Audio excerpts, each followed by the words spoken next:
Yeah, that's right. You're listening to the original sports show on CRN Digital Talk Radio, Bighorn Productions, and I'm your host, Leopold Jeans, the Big OG. We're putting it down today. Make sure you follow us at Twitter at OG Sports. We were just talking a little bit of Lakers. We're talking a little bit of Andrew Bynum and his behavior issues. And there's no one better to talk sports with than my OG original editor, Ken Miller from the Los Angeles Sentinel. Do we have Ken Miller on the line here? Leo. My main man. What's up, Cash Money? All right. Always a pleasure. Always a pleasure. Thanks for joining us today. Hey, I want to talk. No problem. We're going to talk some Lakers. And I have concerns. What is going on with Andrew Bynum and his irrational behavior?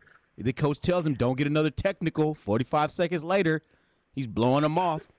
Let's talk about that. What's going on with Andrew Bynum? Well, look, there's some things no matter what kind of – look, the bottom line is that Mike Brown really does not have a full grasp of control of this basketball team. When you go from Phil Jackson to Mike Brown, and Mike Brown's a fantastic coach, but the respect level is a whole different element. Andrew Bynum doesn't feel, he's a puppet picked by Jim Buss, who's the owner of the Lakers now, and Andrew Bynum does not feel that there's going to be any consequences for anything it is that he does.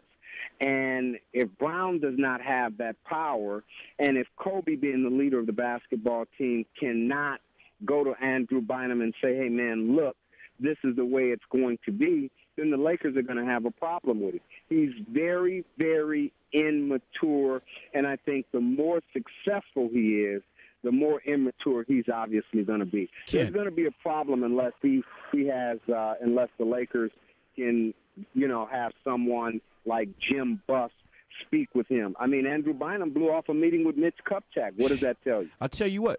How is he allowed to be so unprofessional? I mean, he's a professional athlete. That is absurd. I don't get that. I can't not show up for my show or show up late or do something like that. I'll get fired. You keep – there's a chain of command here, and I don't get where there's a lack of respect for Mike Brown. He's the coach. He calls the shots, and I don't have a problem with him benching Kobe or benching Bynum for taking dumb shots or ball hogging. I mean, they're required to be professional athletes. Andrew Bynum's making $50 million. 58. He's 7 foot tall. He can walk and chew bubble gum at the same time. You know any guys who's walking around your neighborhood like that? I see him in my neighborhood driving his Bentley illegally parked all the time. Well, let me tell you, Andrew Bynum is a gifted basketball player in an era to where the level of basketball is not really great, and he's 7 foot tall. And there's no consequence for him and his actions. Anytime you can park in a handicapped spot and you're not getting your car towed, you're not having to pay not just a severe penalty, but you're not threatened with some jail time or something like that. You're going to do it and do it until it really, really hurts. And as far as Andrew Bynum is concerned, it's not hurting him. Yeah. It's not hurting him. So he's just an immature kid. And you have to question, look, Mike Brown is new to the Lakers. But where's Kobe Bryant in all of this? If he's the quintessential leader of this basketball team, he needs to get in Andrew Bynum's face and say, look, man, this is the way it's going to be done. I don't think Andrew Bynum has respect for anybody in the program. Wow, that's interesting. That brings up a great topic. Now, you've been in the business for a long, long time. And we know when we cover sports post game and all that kind of stuff, doing interviews, there's one thing we deal with is egos. Okay, now, looking at these guys, looking at Bynum, why is there such an ego issue with these guys among their coach and players in post game interviews? I mean, one of the reporters last week interviewed Bynum, and he's like, I don't listen in the huddle. I'm getting my zen. Like, he's saying the most outrageous, belligerent stuff, and it's starting to piss the fans off. Well, the thing that you may not like it, but what I've always appreciated with Andrew Bynum is that he said what he felt was true.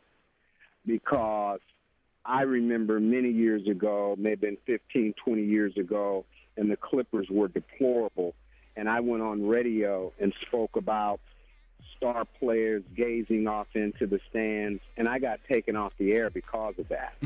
That goes on in sports. And Andrew Bynum is just being who it is that he is. Yeah. He has no consequence for his actions. When there's no consequence for his actions, he's going to keep doing it. Losing, we got 15 seconds, Ken. $100,000 is not going to hurt Andrew Bynum. Hey, we got 15 seconds, Ken. Stay on the line. Most important thing is, though, that the Lakers lost the basketball game that they needed to win, and if they don't get their act together, 5 seconds, they're going to have a short season in the playoffs. Hey, Ken, stay on the line. We'll be back.